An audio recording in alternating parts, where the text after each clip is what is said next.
Estamos llevando a cabo unos mensajes en serie. Así que una de las cosas que le pido antes que comience es que quizás no llegue a conclusiones hasta que no llegue hasta el final de la serie. Porque puede ser que lo que usted no entienda se pueda responder en el próximo mensaje.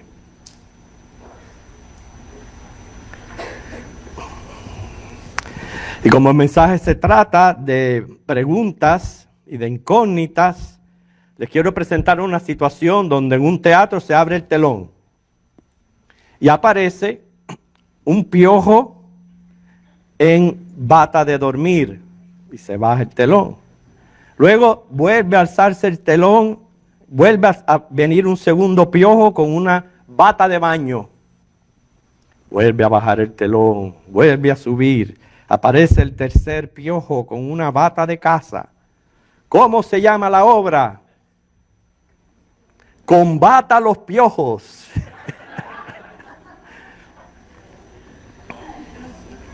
Vamos a buscar Filipenses capítulo 2, versículo 13 y vamos a orar al Señor para que Él bendiga pues el mensaje de hoy.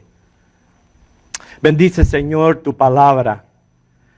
Es el momento donde te queremos pedir que abras nuestros entendimientos y nos des ciencia para poder entender tus misterios, tus designios, sobre todo tu palabra que tanto bien nos hace. Permite que podamos salir de aquí edificados por tu palabra. Esto lo rogamos en el nombre de Cristo. Amén.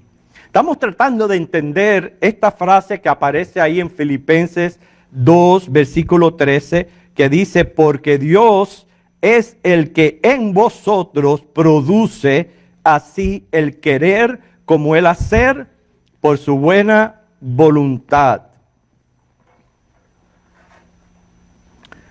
Tenemos que entender, hermano, en cuanto a nuestro aspecto espiritual, el primer hombre tuvo naturaleza espiritual que es igual a santidad, perfección total, pero con el potencial de la naturaleza carnal, la pecaminosidad. Eso es importantísimo para poder entender este tema, porque es lo que confunde a muchas personas. Y por eso lo repito, Adán y Eva eran de una naturaleza espiritual santa y perfecta, porque todo lo que Dios creó, lo creó perfecto, incluyéndolos a ellos. Pero ellos tenían también la capacidad de la naturaleza carnal, esto es de caer en pecado. Ellos fueron los únicos que tuvieron esta naturaleza. A eso es lo que se le llama libre albedrío. Pero es obvio que una vez que caen, ya la naturaleza viene a ser totalmente carnal. Y eso lo encontramos en 1 Corintios 2:14. Busquemos 1 Corintios capítulo 2, versículo 14, para que vean cómo la Biblia expresa y expone la condición del ser humano. 1 Corintios 2, versículo 14, que dice, pero el hombre natural no percibe las cosas que son del Espíritu de Dios, porque para él son locura, no las puede entender, porque se han de discernir espiritualmente. Ahora, por la fe en Cristo, el hombre es redimido, y entonces viene a ser de una naturaleza carnal espiritual. ¿Están entendiendo la idea? ¿Verdad? Primero, Adán y Eva eran espirituales con el potencial de lo carnal. Cayeron, son carnal. Al ser redimidos por Cristo, venimos a ser espiritual, carnal. Ambas naturalezas, Romanos 8:6. Pero vamos a ser glorificados cuando seamos arrebatados de este mundo, y desde entonces ya no vamos a tener potencial de la naturaleza carnal. Por eso que todavía seguimos sin libre albedrío, porque en ese caso no habrá naturaleza carnal. Ahora, sobre el hecho que Dios produce el querer como el hacer de su buena voluntad, y lo que tratamos en el mensaje anterior, que somos libres y responsables por nuestras decisiones, fue que surge aquella pregunta. Bueno, ¿será correcto, justo remunerar o retribuir al hombre si carecemos de libre albedrío? ¿Será justo o correcto? Bueno, esto lo podemos responder si pudimos entender la soberanía de Dios, el concepto de libre albedrío y nuestra responsabilidad como seres humanos. Entonces, remunerar y retribuir, eso solo le pertenece a Dios. Y si usted no entiende el tema, salga de aquí por lo menos tranquilo, según lo que dice el Salmo 19:9, que Dios es justo en todos sus juicios. Lo que Él va a hacer a la hora, sea de remunerar o retribuir, va a ser justo. ¿Por qué va a ser justo? Porque sí, acabamos de decir que carecemos del libre albedrío o de 100% de perfección, pero seguimos ejerciendo voluntad propia y responsable por nuestras decisiones. Hermano, para responder esta pregunta tenemos que tener presente los mandamientos de Dios.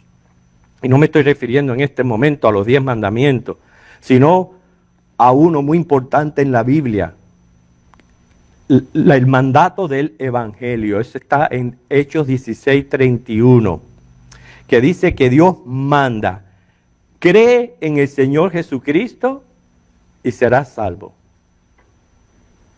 Este mandato, cree de la autoridad divina, eso no es opcional. Eso es para todos los hombres. Todos los hombres se les manda a creer. ¿Por qué? Vamos a presentar varias razones. Primeramente, porque Dios nos hizo para Él y por Él. El Salmo 100 bien claro lo dice, que no nos hicimos a nosotros mismos. No somos producto de una evolución. Segunda razón, Dios es justo y santo, Él no es indulgente, no va a dar por inocente al culpable. Y esto hay que tomarlo muy en serio cuando, por ejemplo, en Hebreos 12:29 y 10:31 nos dice que Dios es fuego consumidor y que horrenda cosa es caer en manos del Dios vivo. Así que hay personas que tienen un mal entendimiento del carácter de Dios. Él es amor, pero es justo y santo. Tercera razón, porque todos somos pecadores. El pecado acarrea malas consecuencias. ¿Sabe cuál es la peor de ellas? El pecado nos separa de Dios. Y no solo aquí en la tierra, que rompe comunión, nos separa por toda una eternidad. Cuarta razón por la cual Dios nos manda, que no es opcional, a creer que el Dios es bueno. Él no quiere nuestro mal. Él es nuestro Padre. ¿Y qué padre va a querer el mal para un hijo? Por tanto, por eso Dios nos manda a poner nuestra fe en Cristo. Quinta razón, todos los mandamientos de Dios se pueden cumplir. No hay ninguno de ellos fuera de nuestro alcance. No se nos está pidiendo nada imposible. Sexta razón, el deber de todo hombre es obedecer. El hecho que no quiera hacerlo no le quita esa deuda. Séptima razón, Dios demanda del hombre perfección. Y el hecho que el hombre no pueda ni quiera no lo excusa de su deber como criatura de Dios. Entonces, viendo cómo funciona la justicia divina, precisamente para responder al hecho de retribuir y remunerar, ¿puede acaso Dios rebajar sus demandas y sus leyes debido a la condición moral de los pecadores? Debido a que somos pecadores, ¿creen que Dios deba rebajar sus demandas? No. Y yo les quiero poner un ejemplo que bien fácil podemos comparar. Sabemos que la humanidad se ha corrompido muchísimo, muchísimo. Ahora, entre tantas leyes absurdas que están pasando, le gustaría que pasaran una ley, escuche bien, en la que un ladrón pudiera entrar a una casa a robar, mientras no mate a nadie, o con ciertos límites del valor de las cosas. ¿A usted le gustaría? ¿Verdad que no? Entonces, ¿por qué vamos a pensar que Dios va a rebajar sus demandas? Claro que no. Dice que entró a robar en una casa un ladrón y no encontró nada de valor. Al llegar, el compañero le pregunta que cómo le fue. Y él fue sincero, le dijo, me fue muy mal. Solo encontré un montón de pagareces, de biles. me los llevé y los tuve que pagar.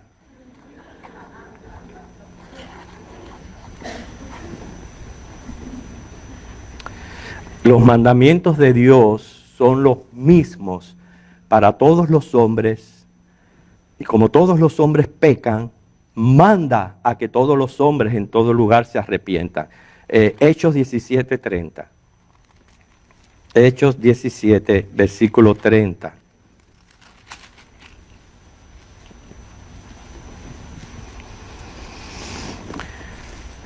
Y vamos a atender a esa palabrita que estamos haciendo énfasis, mandamientos. Hechos 17:30. Miren qué texto tan poderoso, esperanzador. Pero Dios, habiendo pasado por alto los tiempos de esta ignorancia, ahora manda a todos los hombres en todo lugar que se arrepientan. Manda. Pero miren lo bueno que Dios no nos va a tener en cuenta nuestro pasado, lo que hayamos hecho, en lo que hayamos creído, en lo que hayamos practicado. Dios no va a tener en cuenta eso, porque muchas de esas cosas se hicieron por ignorancia. Pero una vez que Dios nos revela su palabra, ahí sí venimos a ser responsables. Por eso es que manda, no es opcional, a que nos arrepintamos. Queramos o no, es lo que Dios nos manda. ¿Por qué? Bueno, vamos a responder entonces, ¿por qué si es un mandato, no todos los hombres se arrepienten?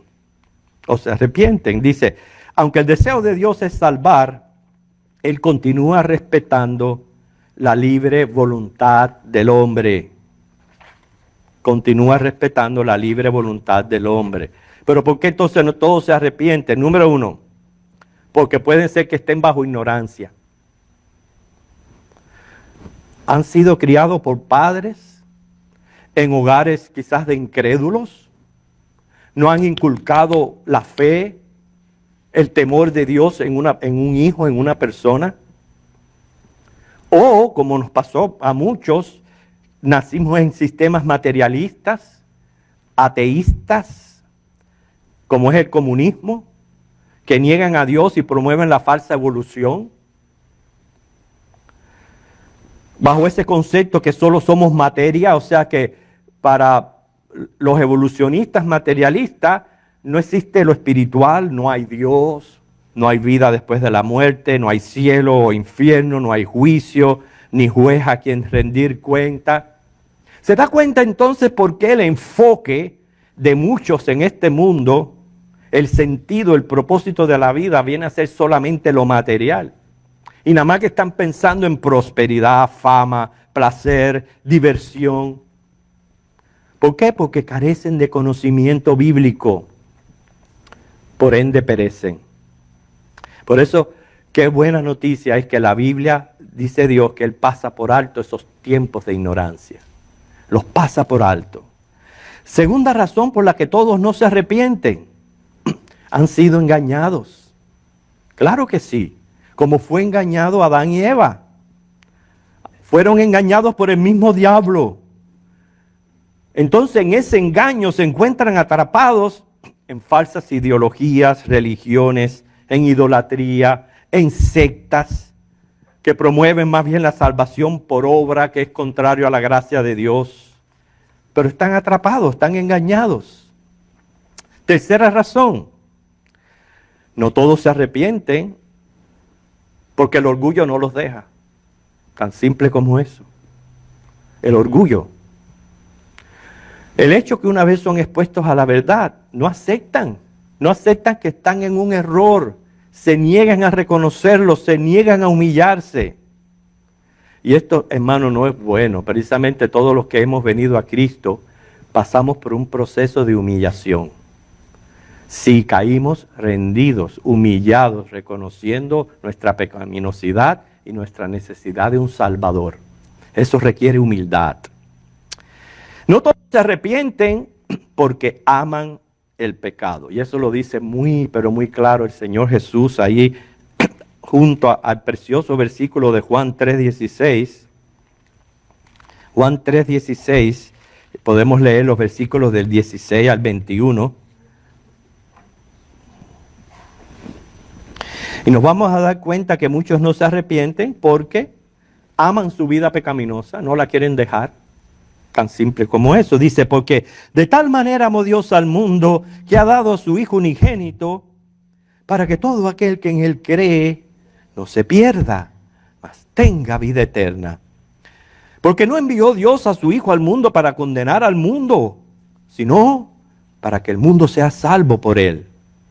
El que en Él cree, y si ese es usted, puede pues, verse aquí en este texto. El que en Él cree no es condenado, pero el que no cree ya ha sido condenado porque no ha creído en el nombre del unigénito Hijo de Dios. Y esta es la condenación, que la luz vino al mundo y los hombres amaron más las tinieblas que la luz, porque sus obras eran malas. Porque todo aquel que hace lo malo aborrece la luz y no viene a la luz para que sus obras no sean reprendidas. Mas el que practica la verdad viene a la luz para que sea manifestado que sus obras son hechas en Dios. Ahí donde encontramos cuando dice amar luz y tinieblas es aman el pecado y por eso no quieren venir a Cristo. Es necesario, hermano, arrepentirse, ese es el mandato. Cuando uno se arrepiente es pesarle a uno haber hecho algo. Desde la perspectiva humana tiene tres connotaciones. La primera connotación es un cambio de opinión. Es un giro total en el modo que usted piensa, siente y actúa. O sea, una profunda y total conversión a Dios. En segundo lugar, la segunda connotación es pesar por el mal obrar. En este aspecto es que tenemos en cuenta que Dios es santo y que no lo queremos ofender, porque Dios sufre el pecado. Y la tercera connotación es un cambio de actitud hacia el pecado. Pero eso lo podemos lograr cuando el Espíritu Santo nos regenera, cambia nuestra naturaleza. Y entonces tenemos la capacidad de cambiar mi actitud hacia el pecado. Y eso nos podemos sentir familiarizados todos. Ver un antes y un después de Cristo. Y ver que ahora nos cuesta pecar contra Dios. ¿Por qué? Porque le amamos. Entonces, volviendo a la pregunta, si Dios de su buena voluntad produce el querer como el hacer, ¿será correcto, justo remunerar o retribuir al hombre si carece de libre albedrío? Si usted todavía no puede responder, yo dije anteriormente, salga de aquí sabiendo que a eso le toca a Dios, no a nosotros. Y que Dios en todo su juicio, Él es justo. Él sabe lo que hacer, totalmente. Pero sí queremos dejar claro lo que es justicia y la justicia de Dios. Porque la justicia es esa virtud que se inclina a conceder a cada uno lo que le pertenece. Si somos pecadores, ¿qué nos pertenece? Si hemos violado las leyes de Dios, ¿qué nos pertenece? Pues condenación, infierno. La justicia aplica el derecho.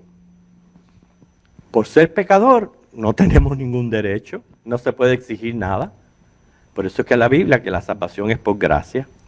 Tercero, la justicia cumple la ley. En cuanto a la ley, no hay un ser humano quien la cumpla. Y cuando digo la cumpla a perfección, usted podrá tener la moral más alta del mundo, pero no hay un ser humano en esta tierra que desde que nace hasta la eternidad no cometa 24/7 ningún pecado. ¿Verdad que no lo hay? Y digo la eternidad porque la muerte es la paga del pecado y si no es pecador pues no va a morir. De lógica. Pero no lo hay, por tanto estamos en problemas. Ustedes pueden darse cuenta por qué razón Cristo vino a ser nuestra justicia. Él pagó lo que nos pertenece con su muerte. Él nos regaló el perdón, por gracia somos salvos. Él cumplió toda la ley para sustituirnos por cuanto era un hombre sin pecado. Entonces, cuando hablamos, eso es en cuanto a justicia. En cuanto hablamos de justicia divina, esa es la perfección de Dios y se puede ver de tres maneras. La justicia rectora es la norma para distinguir lo correcto de lo incorrecto. Una vez hay pecadores violando ley, tiene que definirse qué es correcto y qué no es correcto. Esa es la justicia rectora. La justicia remunerativa es que Dios por gracia va a premiar y recompensar según sus condiciones y promesas nuestro servicio al Señor con galardones. Eso es la voluntad de Dios, así lo ha querido. Esa es la justicia remunerativa. En cuanto a la justicia retributiva, es la más seria de todas, porque vienen a ser ya los castigos que Dios va a imponer por el pecado.